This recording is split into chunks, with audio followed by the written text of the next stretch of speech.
Hong Kong లో వాంగ్ hack court towers లో జరిగిన అగ్ని ప్రమాదము 24 గంటలు గడుస్తున్నా కూడా ఇంకా అక్కడి మంటలైతే ఆరని పరిస్థితి కనిపిస్తోంది. ప్రతి ఒక్కరికి కూడా ఆలోచన హాంకాంగ్ అనేది అందరికీ కూడా చాలా సురక్షితమైన దేశము అని చెప్పేసి. బట్ ఇలాంటి దేశంలోని ఇంతటి పెద్ద ప్రమాదము మునుపెన్నడూ కూడా చరిత్రలో జరగలేదు అని చెప్పేసి అక్కడి ప్రజలందరూ కూడా ఆవేదన వ్యక్తం చేస్తూ ఉన్న పరిస్థితి. అలాగే ఆ హాహాకారాలు మంటల్లో చిక్కుకుని సజీవ దహనమైపోయిన వాళ్ళ పరిస్థితి కూడా అత్యంత దారుణంగా దయనీయంగా ఉంది. మరి ఇది ఇంచుమించుగాను 1884లో నిర్మించిన భవనము అని చెప్తూ ఉన్నారు. ఈ భవనము రెన్యువేషన్ అవుతున్న కారణంగాను అక్కడ ఒక మెటీరియల్ ని యూజ్ చేశారు. ఆ మెటీరియల్ తగలబడడం వల్లనే మొత్తము ఆ ఫ్లాట్స్ అన్ని కూడాను నిప్పంటుకున్న పరిస్థితి ఏర్పడింది. మరి ఇందులో ఇప్పటి వరకు కూడాను ఈ అగ్ని ప్రమాదంలోన మృతుల సంఖ్య దాదాపు 65కు పైగా చేరుకుంది. ఇంకా 255 మందికి ఆ పూర్తి స్థాయిలోన 250 మంది అయితే మాత్రం ఈ మంటల్లో బిల్డింగ్ లో చిక్కుకున్న వాళ్ళు అసలు కనిపించని పరిస్థితి కూడా ఉంది. వాళ్ళు ఎక్కడున్నారో కూడా దొరకని పరిస్థితి ఉంది. మరో 80 మందికి పైగా తీవ్ర గాయాల పాలైనట్లుగా కూడా కనిపిస్తోంది. మరి వీరిలో ఇంకొక 45 మంది హెల్త్ కండిషన్ మాత్రము పూర్తిగా క్రిటికల్ గా ఉంది అని అయితే చెప్తూ ఉన్నారు. ఈ 6 దశాబ్దాల్లోని ఇంత పెద్ద ప్రమాదము ఎప్పుడూ కూడా అసలు చరిత్రలో ఇంత పెద్ద అగ్ని ప్రమాదము స్థానికంగా ఎప్పుడు కూడా మేము ఫేస్ చేయలేదు, ఎప్పుడు చూడలేదు అని చెప్పేసి అక్కడ స్థానికంగా ఉన్న వృద్ధులు ఎక్కువగా చెప్తున్న పరిస్థితి. అంటే వాళ్ళు తరతరాలుగా కొన్ని తరాలు చూసి వచ్చిన వాళ్ళు 3 జనరేషన్స్ 4 జనరేషన్స్. బట్ ఇన్ని జనరేషన్స్ లో కూడా ఇంత పెద్ద అగ్ని ప్రమాదం మేము ఎప్పుడు కూడా చూడలేదు అని చెప్పేసి అక్కడ ఉన్న అధికారులు స్థానికులు చెప్తూ ఉన్నారు. మరి అనేక గంటల పాటు అగ్నిమాపక శాఖ దీని మీద అధికారులు శ్రమించి మంటలనైతే అదుపులోకి తీసుకొచ్చే ప్రయత్నం చేశారు. మరి ప్రమాదానికి గల కారణాలు అయితే మాత్రం ఇంకా పూర్తిగా అధికారికంగా కూడా తెలియని పరిస్థితి అయితే ఇక్కడ కనిపిస్తుంది. మరి ఎందుకు ఆ పూర్తి స్థాయిలో అంటే ఇదే రీజన్ అయి ఉండొచ్చు అనే అంచనాలు వేస్తున్నారు తప్ప ఇదే కారణము అని అయితే ఇంకా పూర్తిగా అధికారులు కి తెలియలేని పరిస్థితి అయితే ఉంది. మొత్తము వాళ్ళు చెప్పిన ప్రకారం అక్కడ హాంకాంగ్ ప్రభుత్వం యొక్క అధికారులు చెప్పిన మేరకు ఏంటి అని అంటే మొత్తం 8 టవర్స్ అక్కడ ఉన్నాయి. అందులో 7 టవర్లు ఉన్న 8 టవర్లలో 7 టవర్లకి పూర్తిగా నిప్పంటుకుంది అని చెప్పేసి అన్నారు. ఒక్కో టవర్ లోన 31 ఫ్లోర్లు ఉన్నాయి. సో 7 ఇంటూ 31 మనం మల్టిప్లై చేసుకోవచ్చు. ఇంచుమించుగా 1484 ఫ్లాట్లు ఉండగా వాటిలో 4600 మంది నివాసం ఉంటూ ఉన్నారు. 4600 ఫ్యామిలీస్ నివాసం ఉంటూ ఉన్నాయి దానిలో.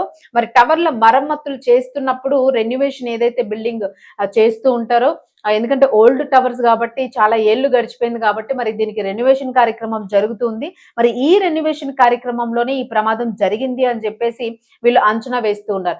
ఎవరికైతే ఈ రెన్యువేషన్ కాంట్రాక్ట్ ఇచ్చారో అవి రిపేర్స్ చేయడానికి వీటన్నింటికి కూడాను వీళ్ళ అప్రమత్తత వల్లనే ఇక్కడ ప్రమాదం జరిగింది. వాళ్ళు వాడుతున్న మెటీరియల్ కానివ్వండి ఐదర్ ఏదో ఒక కొంత నిర్లక్ష్యం కారణంగానే ఇన్ని టవర్స్ అగ్నికి ఆహుతైపోయినాయి. అగ్నికి అనేక మంది ఆహుతైపోయిన పరిస్థితి అయితే ఇక్కడ కనిపిస్తుంది. నిజంగానే అది ఒక భయానకంగా కనిపిస్తుంది. మంటలు పూర్తి స్థాయిలో ఎగిసిపడే చుట్టూ కూడా చీకటిగా ఆ ఎరుపు మంటలు అలాగే అది పూర్తిగా ఆరుతున్న సమయంలో చీకటి అలుముకున్న పరిస్థితి అయితే అక్కడ ఉంది. మరి అందరూ కూడాను పిల్లలు, చిన్నపిల్లలు, మహిళలు, వృద్ధులు ప్రతి ఒక్కరు కూడా అన్ని ఏజ్ల వాళ్ళు కూడా ఆ అపార్ట్మెంట్స్ లో నివసిస్తున్న పరిస్థితి. మరి ఒకేసారి మంటలు అంటుకునేసరికి అనేక మంది కనిపించలేని పరిస్థితి కూడా ఉంది. అసలు చాలా మంది కూడా ఇంకా ఇప్పటికీ కూడా దొరకలేదు. వాళ్ళని ఐడెంటిఫై చేయలేని పరిస్థితి అయితే అక్కడ కనిపించింది.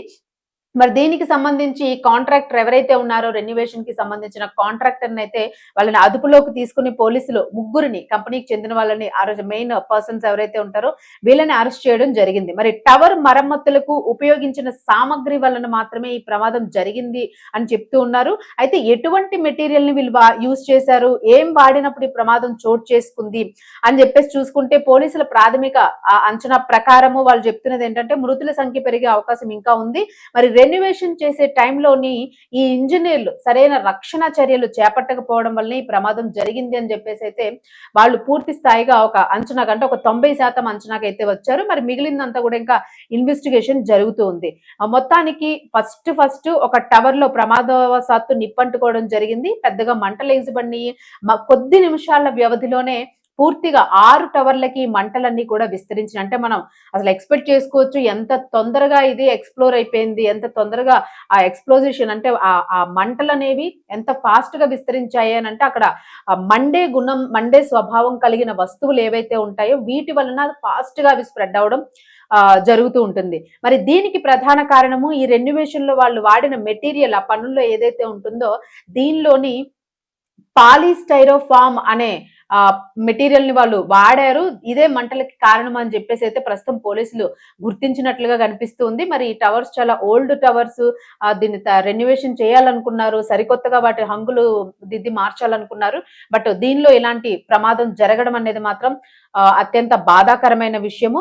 మరి ఈ ఫోమ్ లో చాలా ఇప్పుడు వీళ్ళు ఏదైతే మెటీరియల్ వాడారో పాలిస్టైరోఫామ్ అనే మెటీరియల్, ఇదేంటంటే చాలా ఫాస్ట్ గా ఫైర్ అయిపోతుంది. లైక్ మనకు పెట్రోల్ ఇట్లా వేస్తే అలా బగ్గుమని అంటుందో, ఈ మెటీరియల్ కూడాను ఏదైనా చిన్న ఫైర్ ఉన్న ఏదైనా ఉంది అంటే వెంటనే అది అబ్జర్వ్ చేసుకుని ఇమ్మీడియట్ గా అది బ్లాస్ట్ చేసే అవకాశం ఉంటుంది. సో అలాంటి మెటీరియల్ తో తయారు చేసిన వస్తువులను ఉపయోగించడం వలన ఈ మంటలు అనేవి పూర్తి స్థాయిలో దగ్ధం చేసేసాయి అన్నది ఇక్కడ అర్థమవుతుంది. ఈ ఫోమ్ చాలా ఎక్కువగా మండే స్వభావం కలిగి ఉంటుంది. ఎందుకంటే ఫోమ్ ని అసలు దాన్ని తయారీలోనే రకరకాల కెమికల్స్ ని వాడతారు. ఆ ఫోమ్ అనేది కూడా జస్ట్ మనకి చిన్న వేడి తగిలితే సాఫ్ట్ అయిపోతుంది. కొంచెం జనరల్ గా వేడి తగిలితే, అలాంటిది నిప్పుకి సంబంధించి ఏదైనా ఎలక్ట్రిక్ షాక్ కొట్టినా, ఇట్లాంటివి ఏవైనా జరిగి ఎర్త్ అయినా కూడాను పూర్తిగా మండిపోయే స్వభావం దీనికి ఉంటుంది. మరి దీని కారణంగానే మంటలు వేగంగా వ్యాప్తి చెందాయి. ఈ నేపథ్యంలోనే 7 టవర్లు కూడాను పూర్తిగా దగ్ధమైపోయినాయి. అనేక మంది సజీవ దహనం అయిపోయిన పరిస్థితి కనిపిస్తుంది. మరి ఇంకా కూడా అక్కడ రెస్క్యూ ఆపరేషన్ జరుగుతూనే ఉంది. ఇంకా అక్కడక్కడ కూడా ఉన్న మంటల్ని పూర్తిగా దానిలో ధ్వంసమైపోయిన మెటీరియల్ కానివ్వండి, వాళ్ళ ఫర్నిచర్స్ కానివ్వండి, అలాగే దొరకని డెడ్ బాడీస్ గురించి కానివ్వండి, వీళ్ళు పూర్తిగా సెర్చ్ చేసి వాటిని అన్నింటినీ కూడా రెస్క్యూ ఆపరేషన్ చేస్తూ తరలిస్తున్న పరిస్థితి. మరి అక్కడ మంటల్లో చిక్కుకుపోయి పూర్తిగా వాళ్ళ కుటుంబానికి సంబంధించిన వాళ్ళ వస్తువులు గాని, వాళ్ళ డబ్బులు పెట్టుకునేవి గాని, ఏదైనా అంటే ఆస్తికి సంబంధించిన నష్టం కూడా భారీ స్థాయిలో జరిగిందనే చెప్పుకోవాలి. వీళ్ళు మరి మొత్తం అసలు అవన్నీ రెన్యువేషన్, ఇంటిని పూర్తిగా కోల్పోయిన పరిస్థితి అక్కడ ఉన్న వాళ్ళందరూ కూడా. పిల్లా పాపల్ని బయటకు తీసుకొని పరుగులు తీసిన పరిస్థితి. మరి వీళ్ళందరికీ కూడా ఇప్పుడు ఎక్కడ స్థావరాన్ని కల్పిస్తారు? ఈ 8 ఫ్లోర్స్, 8 టవర్స్ ని మళ్ళా 7 టవర్స్ ని మళ్ళా వీళ్ళు ఎప్పటికి రికవరీ చేయగలుగుతారు? వీళ్ళందరినీ తరలిస్తారు? మరి నెక్స్ట్ ఫర్దర్ గా వీళ్ళు డే టు డే షెడ్యూల్స్ ఎలా ఉంటాయి? వీళ్ళు ఎలా మరలా దీని నుంచి పుంజుకొని బయటపడతారు అనేదైతే మాత్రం ప్రస్తుతానికి ప్రశ్నార్థకంగా ఉంది. అందరూ కూడా రోధిస్తున్న పరిస్థితి. తమ ఇంటిని, తమ ఆస్తుల్ని, అలాగే తమకు సంబంధించిన కుటుంబ సభ్యుల్ని కూడా కోల్పోయారు దీనిలోని. మరి దీనికి సంబంధించి ప్రభుత్వం కూడా ఎలాంటి చర్యలు తీసుకుంటుంది, వాళ్ళకి ఎలాంటి భద్రతని కల్పిస్తుంది ప్రస్తుతానికి అనేదైతే వెయిట్ చేయాల్సిన పరిస్థితి ఉంది. ప్రస్తుతం రెస్క్యూ ఆపరేషన్స్ జరుగుతూ ఉన్నాయి. 24 గంటలు గడుస్తున్నా కూడా పూర్తిగా మంటలు పూర్తిగా చల్లారని పరిస్థితి అయితే ఇంకా కనిపించలేదు అక్కడ. ఆ వేడి సెగ ఇంకా అలానే ఉంది. మృతదేహాల కోసం అయితే రెస్క్యూ ఆపరేషన్ మృతదేహాలను అయితే వెతికి పట్టుకునే ప్రయత్నం చేస్తూ ఉన్నారు. ఇంకా ఉన్న వాళ్ళని తరలిస్తూ ఉన్నారు. అలాగే ప్రమాదంలో ఉన్న వాళ్ళని హాస్పిటల్లో చికిత్స అందిస్తూ ఉన్నారు. మొత్తానికి ఏదైనా కూడాను హాంకాంగ్ లోని ఒక పూర్తి స్థాయి విషాదకర వాతావరణం అయితే నెలకొందనే చెప్పుకోవాలి. ఎందుకంటే ఇన్ని సంవత్సరాల్లో కూడా ఎప్పుడు కూడా ఇలాంటి ప్రమాదం జరగలేదు కాబట్టి, మరి తరచూ కూడా ఈ ప్రమాదాలు జరుగుతూ ఉన్నాయి. ఎంత అప్రమత్తంగా ఉన్నప్పటికీ కూడా దాన్ని ఎవరు కూడా ప్రిడిక్ట్ చేయలేని పరిస్థితులు ఉన్నాయి కాబట్టి ప్రస్తుతానికైతే మాత్రము వీళ్ళకి మంచి వైద్యం అందాలి. అలాగే త్వరితగతిన వీళ్ళకి కావాల్సిన ఏర్పాట్లు ప్రభుత్వం చేయాలని మనం కోరుకుందాం.